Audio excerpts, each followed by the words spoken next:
গল্প ধৈর্যের সংসার। লেখা আসনা আরাফ। দেখুন, আপনার সাথে আমার যায় না। কিছু মনে না করলে আপনি ফ্লোরে ঘুমান, আমি বিছানায় ঘুমাবো। এমন অদ্ভুত কথা শুনে আমি তাকিয়ে আছি ইমনের দিকে। আজই আমাদের বিয়ে হয়েছে। প্রথম রাত। কি একটা কথা বললেন তিনি? একজন পুরুষ মানুষ কি এভাবে বলতে পারে? আমি তো ভিন্ন কিছু শুনেছি। তিনি আবার বললেন, এভাবে কি দেখছেন? আমি কি চিড়িয়াখানা থেকে পালিয়ে এসেছি? শোনেননি আমার কথা? উনার এমন রূঢ় ব্যবহার দেখে আমি অবাক না হয়ে পারছি না। কিন্তু এই শোনার পর যতটা অবাক হওয়া যায় তার চেয়ে বেশি ক্ষোভ আসে মনে। ক্ষোভ প্রকাশ করে উত্তর দিলাম, শুনেছি, কিন্তু ফ্লোরে ঘুমাতে পারবো না আমি। আপনিই ঘুমান। এটা আমার ঘর। কথা না বাড়িয়ে নিচে ঘুমান। শোনেন, আপনার ঘর বলেই ফ্লোরে ঘুমাতে বলছি, বিছানায় না। তিনি কি বলবেন বুঝতে পারছেন না, শুধু এদিক ওদিক করছেন। কিছুক্ষণ পর বালিশ নিয়ে সোফায় ঘুমোতে গেলেন। আজ প্রথম রাতে এই বাড়িতে, নতুন অভিজ্ঞতা। যা শুনে এসেছি তার বিপরীত সবকিছু। লোকটা ঘুমিয়ে আছে। খুব মায়াবী মুখ উনার। আমি বসে বসে দেখলাম শুধু উনাকে। কখন যে সকাল হলো বুঝতেই পারিনি। সূর্যের আলো ভেন্টিলেটরের ভেতর থেকে আসছে। ঠিক উনার মুখে পড়ছে সেই আলো। আমি সময় দেখলাম সকাল 6টা 12 মিনিট। তারপর ফ্রেশ হয়ে আয়নার সামনে এসে চুলে চিরুনি করছিলাম, ঠিক তখনই ওনার ঘুম ভাঙল। আর চোখে খেয়াল করলাম তিনি তাকিয়ে আছেন আমার দিকে। আমি মুখ ফিরিয়ে তাকানোর সাথেই জিজ্ঞেস করলেন, এত সকালে গোসল করে ফ্রেশ হয়ে কি বুঝাতে চাচ্ছেন আপনি? আমি হাসলাম ওনার কথা শুনে। আসলে এটা আমার পুরনো অভ্যাস। অফিসে যাওয়ার আগে ফ্রেশ হয়েই যেতাম, যদিও বা সকাল 7টায় বাসা থেকে বের হতাম আমি। তিনি আবার বললেন, কি ভাবছেন মনে মনে? মুখে এত হাসি কিসের?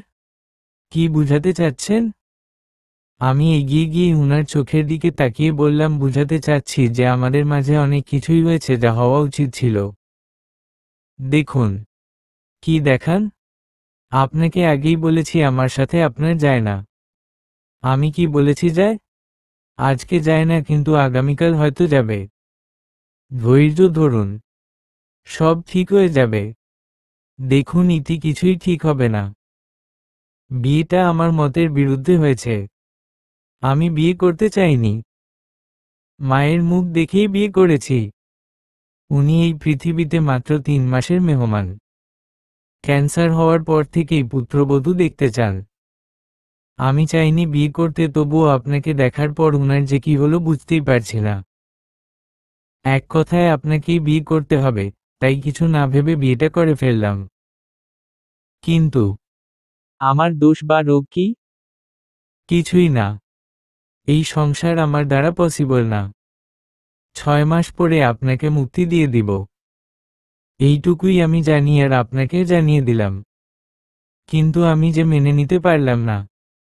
মুক্তি চাচ্ছি না এখান থেকে। তাই আপনার ব্যাপার। আমি এত সব বুঝি না, বলেই তিনি বাথরুমে চলে গেলেন।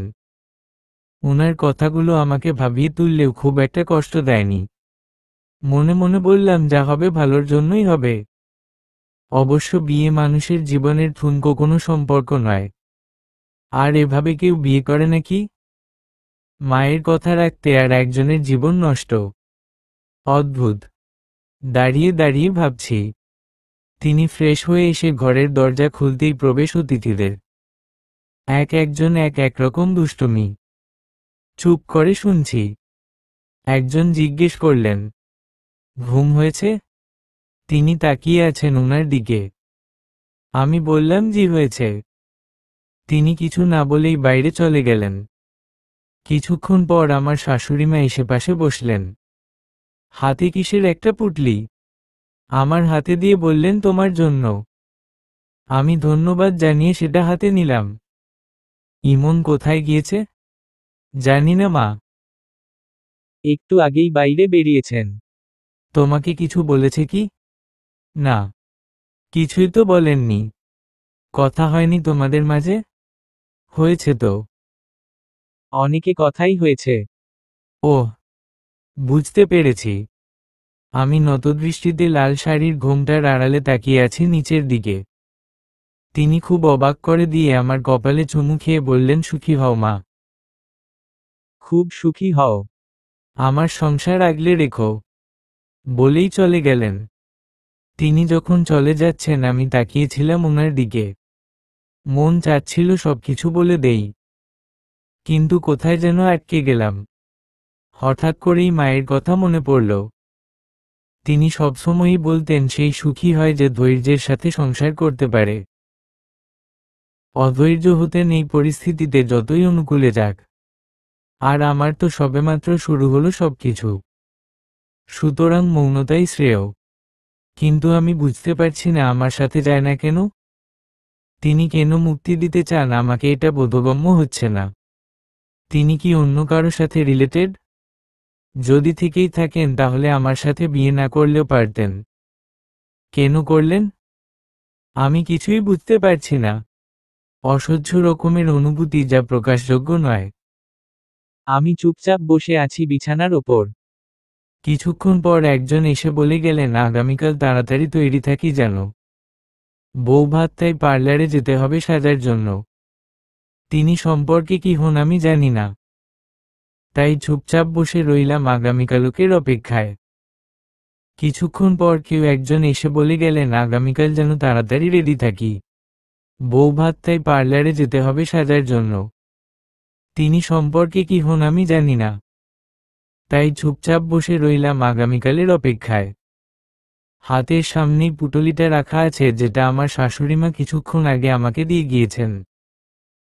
পুটলিটা খুলে দেখাই হয়নি। অলস দুপুরবেলা আমার ঘরে কেউ নেই। কি মনে করে যেন পুটলিটা খুললাম। আসলে আমার দেখা উচিত কি মা কি দিয়েছেন আমাকে। পুটলো খোলার পর যা দেখলাম তা অনেকটা অকল্পনীয়। ওনার সব গহনা আমাকে দিয়েছেন, সাথে চিরকুট, যেখানে লেখা ছিল আজ বা কাল এটা তুমি পাবে। এগুলোর উপর শুধু তোমার অধিকার আছে। তাই বেঁচে থাকতে চাই এগুলো পরেই যেন তুমি আগামীকাল সাজো। দেখো তুমি একালের মেয়ে, তাই বেশি একটা পছন্দ হবে না এগুলো, কিন্তু আমার ভালোবাসা মনে করে জড়িয়ে নিও নিজের সাথে। এইটুকু সুখ তো দিতেই পারো বৌমা। চিরকুটটা পরেই চোখ ভিজে গেল। মনেমনে বললাম, পছন্দ শুধু? এগুলোর চেয়ে লেটেস্ট কিছুই হয় না মা, যেখানে শুধু ভালোবাসা থাকে। অবশ্যই জড়িয়ে নিব নিজের সাথে। কিছুক্ষণ পর তিনি ঘরে প্রবেশ করলাম। আমি ইগনোর করলাম ওনাকে, কারণ এখন কিছু বলা মানেই মন খারাপ। তাছাড়া আমাদের বিয়ে পারিবারিকভাবে হয়েছে। নিজেদের পছন্দে হলে হয়তো কিছু বলা যেত। সুতরাং আপাতত কিছু নেই। পুটলিটা বেঁধে গুছিয়ে রাখলাম শাড়ির সাথে, যেটা বৌভাতে পরব। তিনি বসে বসে দেখছেন। বিষয়টা আমি ঠিকই খেয়াল করছি। তিনি হয়তো বুঝতে পারছেন না। কিছুক্ষণ পর তিনি জিজ্ঞেস করলেন, কি গুছিয়ে রাখলেন? মায়ের ভালোবাসা। ভালোই বশ করতে পারেন মানুষকে। মায়ের ভালোবাসা এত তাড়াতাড়ি লুফে নিলেন আপনি? না, তিনি বিলিয়ে দিলেন আমাকে। কথা তো দেখছি ভালোই বলতে পারেন। বোবা মেয়ে তো বিয়ে করে আনেননি। আচ্ছা, বোবার সাথেই আপনার মানাতো বেশি? দেখুন, বেশি কথা বলবেন না। আচ্ছা, আপনার সাথে আমার যায় না বলতে কি বুঝালেন আপনি? যায় না যখন তখন বিয়েই বা কেন করলেন? মায়ের কথা রাখতেই হবে এমন কিছু তো ছিল না। সেটা আপনি বুঝবেন না। মানে? কিছু না বলেই ঘরের দরজা লাগিয়ে তিনি সিগারেট ধরালেন। একটার পর একটা টান চোখ করে। কি আয়েসে সিগারেট খাচ্ছেন তিনি, যেন সব চিন্তা দূর হয়ে যাচ্ছে। সিগারেটের গন্ধ সহ্য হয় না আমার। দম বন্ধ হয়ে আসছে। তিনি ব্যাপারটা বুঝতে পারলেও চুপচাপ আছেন। কিন্তু কি করব? নিষেধ করলে শুনবেন না। কারণ এ ধরনের বেয়াদবি করার সময় কারো হুঁশ ঠিক থাকে না। তিনি একটা সিগারেট শেষ করে পড়ে আর একটা ধরালেন। এবার আমি রুমের দরজা খুলে দিয়ে বসে রইলাম। মা এসে দেখে অবাক খুব হলেন খুব। ইমন, মায়ের রাগী কণ্ঠ শুনে তিনি উঠে দাঁড়ালেন। তুই সিগারেট? তোর হাতে এটা কি? তিনি কিছু না বলে চুপচাপ বেরিয়ে পড়লেন। কষ্টে আমার লাল রক্তচক্ষু দেখে তিনি আমাকে জড়িয়ে ধরে বললেন, আমার ইমন সিগারেট খায় না মা। সিগারেট খায় না। আজ প্রথমবার তার হাতেই দেখলাম, এর আগে কখনোই না। ঠিক হয়ে যাবে সবকিছু। ঠিক হয়ে যাবে। আমি কোনো শব্দ করিনি। চুপচাপ বসেছিলাম। মা নিজের রুমে চলে গেলেন, এরপর আমার রুমে আর কেউ আসেনি। হয়তো মা নিষেধ করেছেন। রাত প্রায় 12টা, তিনিও আসেননি। আমি জেগেই আছি। জানালা খোলা। ব্যালকনিতে গিয়ে দাঁড়ালাম। রাতের অন্ধকারে এখানে কে আছে তা কেউ দেখতে না পারলেও এর বাহিরে কোথায় কে আছে তা স্পষ্ট দেখা যায়। আমিও চতুর্দিকে দেখছি। সব অপরিচিত এখানে। আমি কিছুই চিনি না।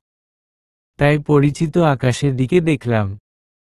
একই চাঁদ, নক্ষত্র, সব একসাথে আছে, অপূর্ব সৌন্দর্য ধারণ করে। এমন সময় একটা তারা খসে পড়তে দেখলাম। সাথে সাথেই মনে মনে বললাম, আমাদের সংসার যেন ভাঙুক।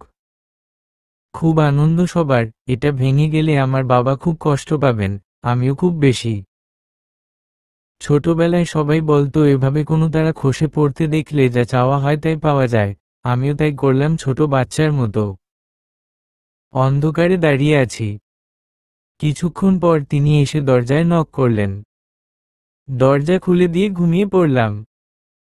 আজ ক্ষোভে আর কষ্টে খাওয়া দাওয়া হয়নি। হবেই বা কিভাবে? মানসিক অবস্থা ঠিক নেই। তিনিও ঘুমিয়ে পড়লেন ফ্রেশ হয়ে। পরের দিন সকালে রেডি হয়ে পার্লারে চলে গেলাম। তিনি তখনও ঘুম থেকে উঠেননি। আমার সাথে পাঠানো হলো আত্মীয় সম্পর্কের আমার এক ননদকে। পার্লারে পুরো 5 ঘন্টা ধরে বিভিন্ন প্রলেপ মেখে সাজানো হলো আমাকে। দেখতে খুব সুন্দর লাগছিল। সবার মুখেই প্রশংসা। ফিরে আসার পর কমিউনিটি সেন্টারেও সবার চোখ আমার দিকেই। মায়ের দেয়া ভালোবাসা জড়িয়ে রূপ আরও বহুগুণ বেড়ে গিয়েছে। আমাদের বাড়ি থেকে আসা লোকজনও আমাকে খুব ভালো করে দেখেছেন কয়েক মিনিট। কিন্তু আমার এই সজ্জা বেকার।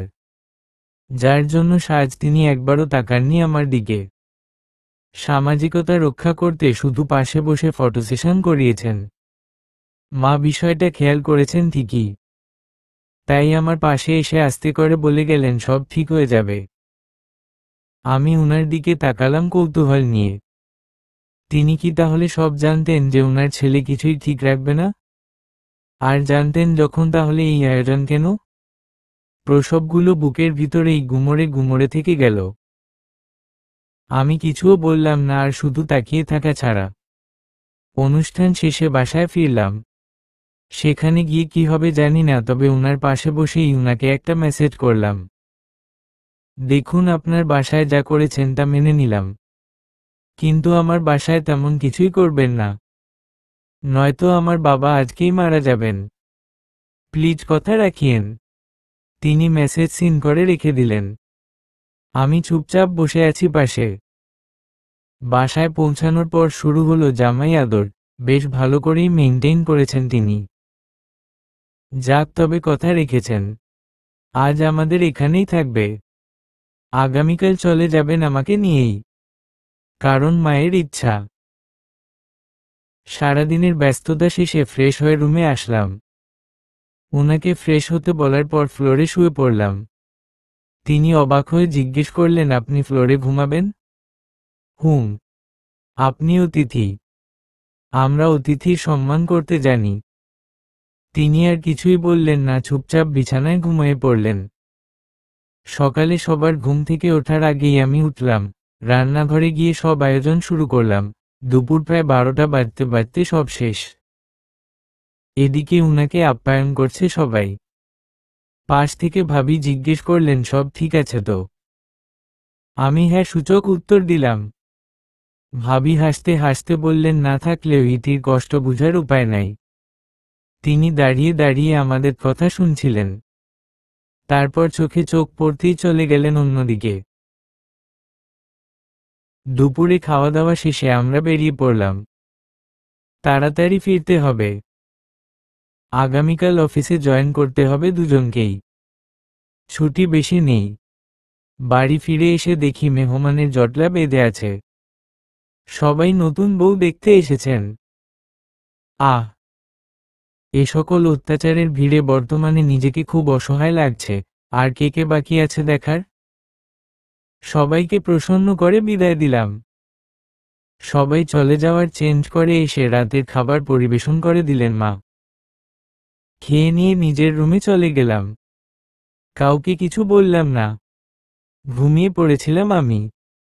তিনি কখন রুমে আসলেন বুঝতেই পারিনি।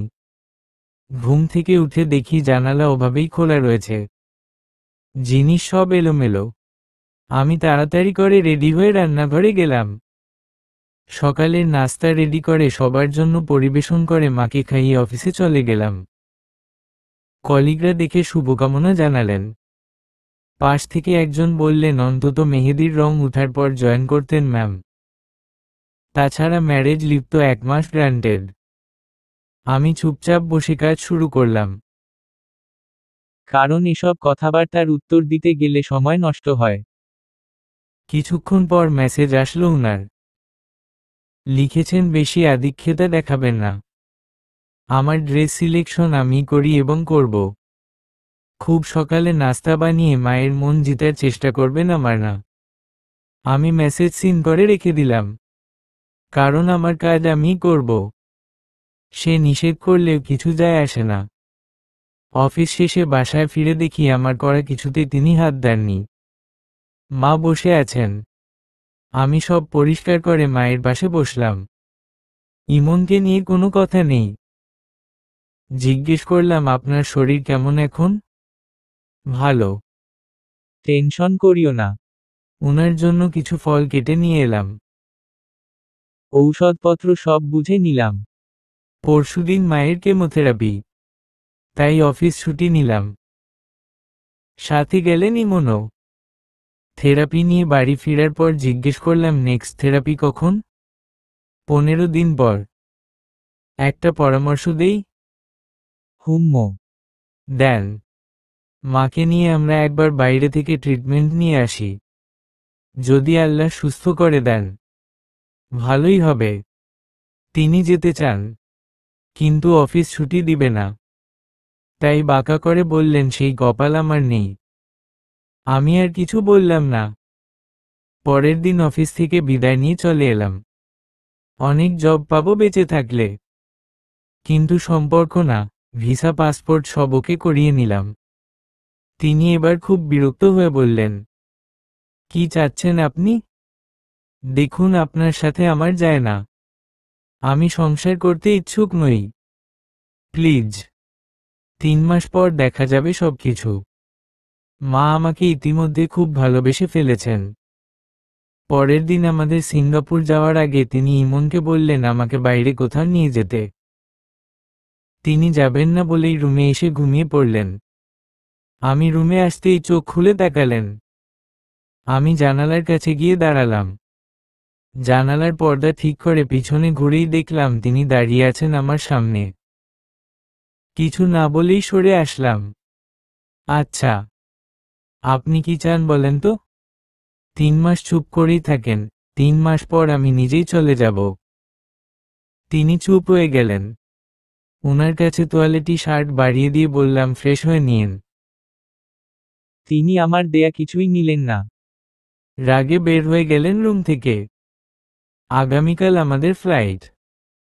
তাই সব গুছিয়ে রাখলাম নিজের জিনিসপত্রের সাথে মায়েরও। আজ সকালে তিনি তাড়াতাড়ি ঘুম থেকে উঠে মায়ের কাছে গিয়েছেন। মা ছেলে বেশ কিছুক্ষণ গল্প করেছেন। আমি আমার রুমেই আছি। তিনি এসেই জিজ্ঞেস করলেন আমার উদ্দেশ্য। আমি কিছুই বললাম না। আপনি জব থেকে রিজাইন দিয়েছেন কেন? মায়ের জন্য। কি প্রমাণ করতে চান? কিছু না। দেখুন আমার ভালো লাগে না। আমার তো লাগে। তিনি চুপ হয়ে গেলেন। কিছুক্ষণ পর আমি আর মা বেরিয়ে পড়লাম। যাওয়ার আগে উনাকে বলে গেলাম যেভাবে চলতেন সেভাবেই চলিয়েন। খাওয়া দাওয়া কিংবা গৃহস্থলীর কাজকর্ম নিয়ে চিন্তা করতে হবে না। আমি সব ব্যবস্থা করে দিয়েছি। সাথে এটাও বলে দিয়েছি যেন তিনি কোনো কিছু না করেন যা আমাদের 4 দেয়ালের সম্পর্ককে বাজেভাবে রানু খালার সামনে প্রকাশ করে, যাকে 1 মাসের আমার সংসারের কাজ বুঝিয়ে এসেছি। এদিকে মাকে নিয়ে সিঙ্গাপুর পৌঁছালাম। আগামীকাল ডাক্তারের সাথে কনসাল্ট করতে হবে। এখানে একটা হোটেলে আছি। খুব গভীর রাত্র মা আমাকে জড়িয়ে ধরে কাঁদছেন। আমি অবাক হয়ে জিজ্ঞেস করলাম, কি হয়েছে আপনার? আপনি কাঁদছেন কেন? ইতি, আমার ছেলে তোমাকে আজও মেনে নেয়নি। আমার দ্বারা ভুল হয়েছে। বিয়েটা দেওয়া উচিত হয়নি আমার। ক্ষমা করো মা। আমি উনার অশ্রু মুছে দিয়ে বললাম, সব ঠিক হয়ে যাবে মা। ধৈর্য ধরুন। তিনি কপালে চুমু দিয়ে বললেন, তুমি আমার জীবনে কোনো পুণ্যের ফসল।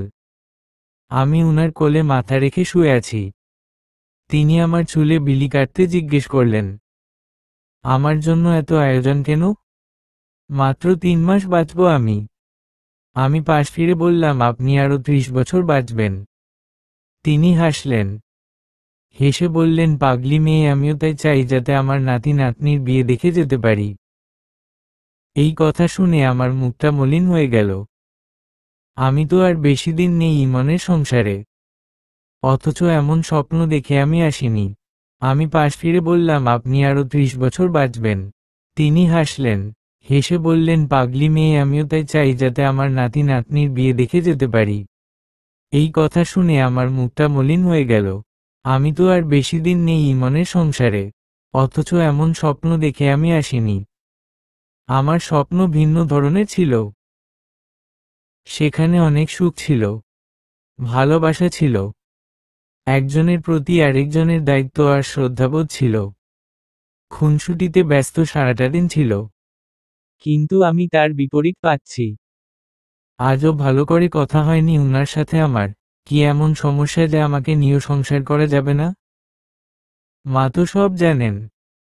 এই 20-25 দিনে আমার চেষ্টার মাঝে অনেক কিছু জানতে ইচ্ছে করছে। মাকে কি জিজ্ঞেস করব? কিন্তু এখন সঠিক সময় না। আমরা এখানে চিকিৎসার জন্য এসেছি। পরে সব জানা যাবে। মায়ের কোলেই মাথা রেখে ঘুমিয়ে পড়লাম। তিনি একবারের জন্যেও আমাকে সরাননি নিজের কোল থেকে। হেলান দিয়ে তিনিও ঘুমিয়ে আছেন বিছানায়। আমার ঘুম ভাঙার পরেও আমি আর ডাকলাম না উনাকে। কিছুক্ষণ আরও ঘুমানোর জন্য ছেড়ে দিলাম। ডাক্তারের কাছে বিকালে যেতে হবে। ফ্রেশ হয়ে নাস্তা নিয়ে এলাম। এসে দেখি মা এখনো ঘুমাচ্ছেন। ডাক দিয়ে জাগিয়ে তুললাম। ঘুম থেকে উঠেই তিনি জিজ্ঞেস করলেন, ইমনের সাথে কথা হয়েছে? না, হয়নি। হয়তো ব্যস্ত হবেন। তিনি সাথেই ফোন দিলেন। নাম্বার বিজি দেখাচ্ছে। প্রায় 1 ঘন্টা পর ইমন কল করলেন। রিসিভ করে জানতে চাইলাম, কেমন আছেন? ভালো আছি। মাকে ফোন দাও। আমি কেমন আছি বা কি করছি এসব জানার প্রয়োজন নেই। ন্যূনতম শ্রদ্ধাবোধটুকু বা সৌজন্যবোধটুকু উনার নেই, সেই প্রথম দিন থেকে আজ পর্যন্ত। মা ফোন নিয়ে বললেন, ভালো আছি। তিনি আরো কিছু বলতে চাচ্ছিলেন কিন্তু মা শুনেননি, শুধু বললেন, সম্মান করতে শিখো। রত্ন সবাই পায় না, তুমি পেয়েও হারাচ্ছ এমন। মা রাগ করলে এই মনের সাথে তুমি করে কথা বলেন। আজও তাই। কিন্তু এই রাগের ফলাফল শূন্য। তিনি আমাকে চান না, সংসার করবেন না, এটাই চূড়ান্ত। মা না বুঝলেও আমি বুঝি। মা আমার দিকে তাকিয়ে আছেন।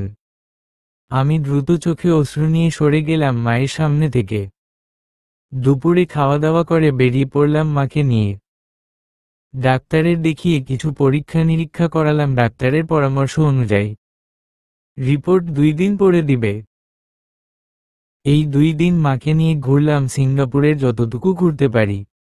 ইমনের খোঁজ নেই, মায়ের সাথে কথা হয়। আমার সাথে না বললেই চলে। বিকেলে বসে বসে মেসেজ দিলাম, দেরি করে বাড়ি ফেরার অভ্যাস ত্যাগ করুন। দেখুন আমি ছাইপাশ, কিন্তু আপনি অমূল্য। সময়মতো সব কাজ করবেন। আমাদের ফিরতে 15 দিন বাকি। মায়ের কথায় মন খারাপ করবেন না। তিনি মেসেজের রিপ্লাই দিলেন, ব্যক্তিগত জীবনে নাক গলাবেন না। রিপ্লাই দেখে হাসলাম। আবার ফিরতি মেসেজ দিলাম, দেখুন একদিন পুরো জীবনটাই আমার হবে। আপনি বলছেন যায় না, আমি বলছি এর চেয়ে ভালো আর কারো সাথে যাবে না। তিনি আর কিছু বলেননি। বলার মতো স্পেস নেই বা ইচ্ছে নেই। দুদিন পর মাকে নিয়ে রিপোর্ট আনতে গেলাম। রিপোর্ট নিয়ে এসে আবার ডাক্তারের কাছে। রিপোর্ট দেখে ডাক্তার খুব অবাক হলেন। এরপর যা বললেন তা বিশ্বাস হচ্ছিল না। মায়ের ক্যান্সার হয়নি। ওনাকে ভুল ট্রিটমেন্ট দেয়া হচ্ছিল এতদিন, যার কারণে ওনার অবস্থা আরো খারাপ হয়ে যাচ্ছিল। মা এই রিপোর্ট হাতে নিয়ে বেশ কয়েকবার দেখলেন। আনন্দে কেঁদে ফেলেছেন তিনি। আমিও খুব আনন্দিত হয়েছি। কিন্তু আমাদেরকে এখানে আরো 20 দিন থাকতে হবে। মাকে কিছু থেরাপি দিতে হবে ভুল ট্রিটমেন্টের জন্য হওয়া সমস্যাগুলো ঠিক করতে। হোটেলে ফিরে এসেছি। আজ মা খুব খুশি। আমাকে জড়িয়ে ধরে বললেন, তুমি মেয়ে নাকি আমার জন্য আশীর্বাদ? আমি বললাম, আপনার বৌমা। তিনি কাঁদতে কাঁদতে বললেন, তার চেয়েও বেশি কিছু। আমি বললাম, হয়তো। তিনি ফ্রেশ হয়ে এসে আমাকে নিজ হাতে খাইয়ে দিলেন। তারপর দুজনে গল্প করতে করতে ঘুমিয়ে পড়লাম। 20 দিনে প্রায় 17টা থেরাপি দিতে হলো মাকে। মা সম্পূর্ণ সুস্থ এখন। আমাদেরকেও ফিরতে হবে দ্রুত। হোটেলে বসে আছি। এমন সময় আমার বাবা ফোন দিলেন। ফোন দিয়েই জানতে চাইলেন, তুমি চাকরি ছেড়ে দিয়েছ? হুম বাবা, কিন্তু এটা তো তোমার খুব পছন্দের জব ছিল। কিভাবে মা? বাবা, এর চেয়েও বেস্ট খুঁজছি। আপনি বলতেন না আমার মেয়ে খুব ভালো জব করবে, তাই এখানে থাকলে তো হবে না। শুনেছি শাশুড়ি মায়ের জন্য। না বাবা, আমার দায়িত্ববোধের জন্য। এখানে ফাঁকি দিয়ে তো ভালো থাকা যাবে না। তিনি ফোন রেখে দিলেন। আমার বাবাও খুব অসুস্থ। এখান থেকে ফিরেই বাবাকে দেখতে যাব। অনেকদিন বাবাকে স্পর্শ করে দেখা হয়নি। একসাথে বসে গল্প করা হয়নি। অনেক কিছুও বাকি। মা সব শুনলেন। তিনি নিষেধ করলেন যেন ইমনকে উনার সুস্থতার কথা না বলি। আমি অবাক হয়ে জিজ্ঞেস করলাম, কেন? তিনি বললেন, যেটুকু বলছি সেটুকুই। আমি আর কিছুই বললাম না। দুদিন পর দেশে ফিরলাম। আমাদেরকে রিসিভ করতে তিনি এসেছেন, কিন্তু একবারের জন্যও জিজ্ঞেস করেননি কিছু আমাকে। বাসায় ফিরলাম। রানু খালা কথা মতোই সব করেছেন। এলোমেলো কিছু পাইনি আমি। যাক, ভালো লাগছে। পরের দিন সকালে বাবার সাথে দেখা করতে যাব, মাকে আগেই বলে রেখেছি। এখন শুধু ইমনকে বলা বাকি। সেই অপেক্ষাই করছি। তিনি খুব লেট করে বাড়ি ফিরলেন। উনি ফ্রেশ হয়ে আসার পরে আমি খাবার পরিবেশন করে দিলাম। তিনি খাননি সেই খাবার। ফল খেয়ে রুমে চলে গেলেন। আমিও গেলাম। ঘুমানোর প্রস্তুতি নিচ্ছেন তিনি। আমি জিজ্ঞেস করলাম, একটা কথা বলি? তিনি অনুমতি দিলেন। আমি কালকে বাবার সাথে দেখা করতে যাব। অনুমতি আছে কি? তিনি হাসলেন। হেসে বললেন, আগামীকাল কেন? এখনই চলে যান। আপনি যত তাড়াতাড়ি যাবেন ততই মঙ্গল আমার। যান যান। আমি উনার দিকে তাকিয়ে বললাম, আপনার আবার মঙ্গল? শনির দশা যে নিজেই সে আবার মঙ্গল কামনা করে, আশ্চর্য। এই দেখুন। আচ্ছা, আপনি সংসার করতে চান না কেন? দেখুন, দায়িত্ব ভালো লাগে না। অনেক ঝামেলা। আপনি কি কাউকে ভালোবাসেন? আপনার জীবনে কি সে এখনো আছে? যদি থাকে আমি হাসতে হাসতে চলে যাব। আর যদি না থাকে তাহলে আমাকে ফিরিয়ে দিন না প্লিজ। আমার কথা শুনে তিনি কেমন যেন ইমোশনাল হয়ে গেলেন। তারপর বললেন, আপনারা পারেন বটে। বলেছি না ঝামেলা আছে।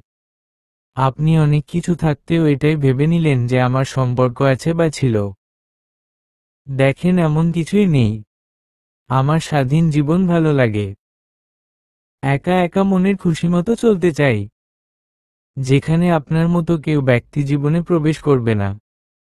আমি আড্ডা ভালোবাসি, ঘুরতে ভালোবাসি, কেয়ার দায়ভার থেকে মুক্ত হয়ে শুধু বিনোদন খুঁজতে ভালোবাসি। আপনি মানেই তো দায়ভার, আর আমি অচেতন মানুষ। ওনার কথা শুনেই বুঝতে পারলাম তিনি যাযাবর জীবন পছন্দ করেন। ওনার জীবনে কারো নাক গলানো বা কাউকে নিয়ে তিনি ব্যস্ত থাকতে ভালোবাসেন না। একরকম ধ্যানে নিমজ্জিত তিনি, শুধু নিজেকে নিয়েই স্বপ্ন দেখেন। পূর্ণতা খুঁজেন না বা পূর্ণতা কি জিনিস বুঝেন না। আমি কিছু না বলেই ঘুমিয়ে পড়লাম। সকালে ঘুম থেকে উঠেই উনার জন্য সব রেডি করে মাকে বলেই বাবার সাথে দেখা করতে চলে গেলাম। বাবার অবস্থা পূর্বের চেয়ে অনেক খারাপ। বাবাকে 3 মাসের সময় দিয়েছে ডাক্তার, যার কারণে বিয়েটা তাড়াহুড়ো করে হয়েছিল। কিন্তু বাবাকে আমরা বাঁচাতে পারলাম না। বাবার সত্যিই ক্যান্সার হয়েছে। পুরো বাড়ির মুখ অন্ধকার। আমি বাবার পাশে বসলাম। আমার হাত ধরে তিনি বললেন, সুখী হও মা, খুব সুখী হও। এই কথাই বাবার মুখের শেষ কথা ছিল। এরপর বাবা আর কথা বলেননি, শ্বাস নেননি। বাবার শেষ দিন ছিল সেদিন। বাবার মৃত্যুতে খুব কষ্ট হয়েছে আমার। বাবার শেষ ইচ্ছে ছিল আমার বিয়ে। আল্লাহ পূরণ করেছেন। বাবার দোয়াও যেন আল্লাহ কবুল করে নেন, এটাই দোয়া করছি মনে মনে সারাক্ষণ। 10 দিন পরে শ্বশুরবাড়ি ফিরে গেলাম। কিছুতেই মন বসছে না। মা একটা কাজেও হাতে দিতে দেননি। আমি শুধু কাঁদছি বাবার কথা মনে করে। মা সান্ত্বনা দিয়েই যাচ্ছেন। আমাকে দেখে ইমন বিরক্ত হলেও আজ কেন জানি বিরক্ত হচ্ছেন না। 3 পাশে এসে বসলেন। আচ্ছা, আপনার বাবার ক্যান্সার ছিল, আপনি তো কখনো বলেননি। বলার সুযোগ দিয়েছিলেন? হুম। চিন্তা করিয়েন না, কষ্ট হওয়াটা স্বাভাবিক, কিন্তু মেনে নিতে হবে। জানেন, আমার বাবার মৃত্যুর পরে আমি পাগলপ্রায় হয়ে গিয়েছিলাম। বাবাকে খুব ভালোবাসতাম। ওনার চিরপ্রয়াণ আমি মানতে পারিনি, আজও না। কিন্তু স্বাভাবিক আছি তো। দেখুন, মায়ের ক্যান্সার, তারপরও ভালো আছি। আসলে ভালোবাসার মানুষ এভাবেই হারিয়ে যায়। মেনে নিতে হয়, সব ঠিক হয়ে যাবে। ওনার মুখে আজ এত ভালো করে প্রথম এত কথা শুনলাম। বুঝলাম ভালোবাসা এখনো আছে হৃদয়ে। শুধু হারানোর ভয় হয়তো তিনি কাছে টেনে নেন না। কিন্তু এভাবে বিয়ে করে ছেড়ে যাওয়াটা কি ঠিক? আমি কিছু না বলে ঘুমিয়ে পড়লাম। চোখ বন্ধ করে আছি। তিনি লাইট নিভিয়ে দিলেন। কেমন যেন এলোমেলো সবকিছু। বাবাও কত তাড়াতাড়ি বিদায় নিলেন। এদিকে ইমনের সাথেও কোনো বনিবানা নেই, শুধু দূরেই রেখেছেন আমাকে। আমার শাশুড়ি মা চেষ্টা করেছেন, খুব পারেননি। ইমন উদাসীন খুব, সংসার করতেই চান না। এদিকে হঠাৎ করেই আজ ক্যালেন্ডারে চোখ পড়ল। বিয়ের বয়স 4 মাস 17 দিন। মা সুস্থ আছেন, কিন্তু সম্পর্কটা না। ইমন 3 মাসের সময় দিয়েছিলেন।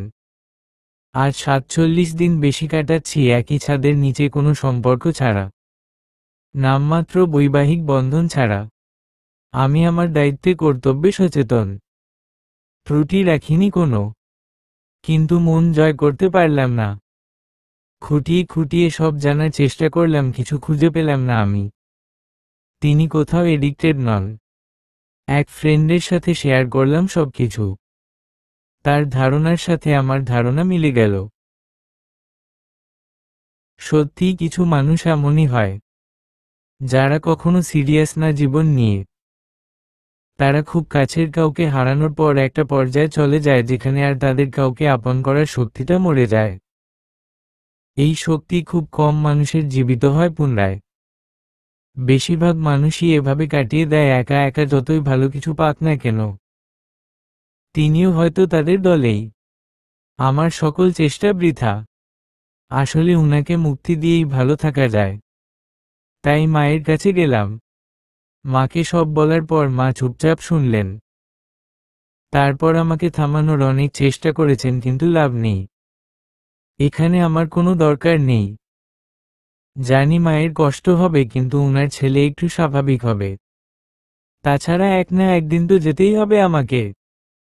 তাই সব গুছিয়ে নিয়ে চলে যাচ্ছি। তিনি চুপচাপ দেখছেন সব, কিন্তু একবারও থামালেন না। শুধু একটা গিফট দিয়ে বললেন, আপনার জন্য। আমি অবাক হলাম খুবই। কিছু না বলে চলে এলাম। তিনি মেসেজ করলেন আসার পর, ডিভোর্স পেপারটা? আমি রিপ্লাই দিলাম, আরো 6 মাস সময় দিন। আপনি তো আর কারো কাছে যাচ্ছেন না। দেখুন, আমিও আর ফিরে আসছি না। সাইন করে দিব। চিন্তা করিয়েন না। তিনি কিছুই বলেননি। বাসায় কাউকে জানানো হয়নি আমি চিরতরে ফিরে এসেছি। কারণ মনের ভিতর একটা আশা এখনো আছে, হয়তো আল্লাহ চাইলে সব ঠিক হয়ে যাবে। আমার এত আশা স্বপ্ন কিছুই বৃথা যাবে না। সেই আশার দিন পার করলাম। প্রায় 2 মাস পর আমার ভাবি জিজ্ঞেস করলেন, যাবি না ইতি? আমি কিছুই বললাম না। তিনি হয়তো বুঝতে পেরেছেন। সারারাত জেগে কাটিয়ে দেই আমি। ঘুম নেই। সারাদিন প্রার্থনা করি, আল্লাহ আমার সংসারটা নষ্ট করিও না, সুখী করো। অন্তত আমার বাবার দোয়া কবুল করো। এভাবে প্রায় 3 মাস পর আমার শাশুড়ি মা আমাকে রেডি থাকতে বললেন। আমি অবাক হয়ে জিজ্ঞেস করলাম, কেন? এতদিন যা গোপনে হয়েছে তা সবার সামনেই হোক। অনেক তো হলো ধৈর্য করা। আমি কিছুই বলিনি। বললাম, আসেন, আজই হয়তো শেষ দিন। আমাদের ডিভোর্স হয়ে যাবে ফাইনালি। ওনারা এসে গিয়েছেন ইতিমধ্যে। আমাকে আর ইমনকে সুযোগ দেওয়া হলো কথা বলার জন্য। আনুষ্ঠানিকতার প্রয়োজন ছিল না। আমি সাইন করে দিতাম বললেই। দেখুন। কি দেখুন? আপনার সাথে আমার সত্যিই যায় না ইমন। আমি এত উদাসীন না। সংসার স্বর্গ আমার কাছে। আপনার কাছে জেলখানা হতে পারে। আরে আমার কথা তো শুনুন। কি শুনব? পেপারস দিন, সাইন করে দিচ্ছি। মুক্তি দেই আপনাকে, হয়তো এতেই মঙ্গল আমাদের। তিনি হঠাৎ করেই আমার মুখ চেপে ধরে বললেন, চুপ, একদম চুপ। আমি মুক্তি চাচ্ছি না। চিরতরে বন্দী হতে এসেছি। আপনি ছাড়া আমি শূন্য। হাড়ে হাড়ে টের পেয়েছি আমি। কোথাও যাবেন না আপনিও, আর কোথাও যাব না আমিও। সংসার করব ভালোবাসায় আর সততায়। আমায় জড়িয়ে ধরে নিয়ে বললেন, বাবার মতো ছেড়ে যাবেন না তো? মায়ের মতো ধোঁকা দিবেন না তো? আমি কাঁদতে কাঁদতে উনাকে জড়িয়ে ধরে বললাম, না, কখনোই না। আপনিই সব। আল্লাহ আমার কথা শুনেছেন। বাবার দোয়া কবুল করেছেন। তিনি কাঁদতে কাঁদতে জিজ্ঞেস করলেন, ভালোবাসেন আমায়? খুব ভালোবাসি। আমিও।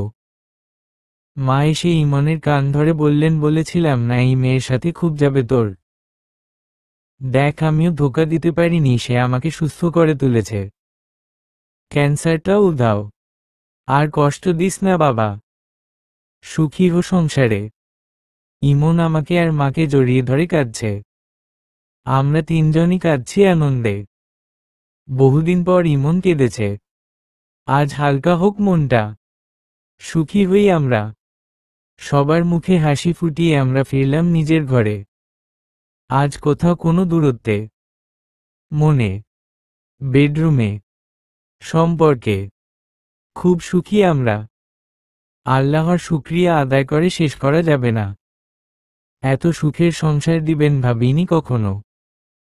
যে মানুষটা সংসার করতে চায়নি একসময়, সে এখন 2 সন্তানের বাবা। এই 5 বছরে তিনি অন্য কোথাও সময় দেননি। আমরা খুব সুখী ইমনকে পেয়ে। খুব সুখী। শাশুড়িমা আজও আমার কপালে চুমু দিয়ে বলেন, তুমি আমার জীবনে সবচেয়ে দামি উপহার। এভাবেই আগলে রেখো আমার সংসার। সমাপ্ত।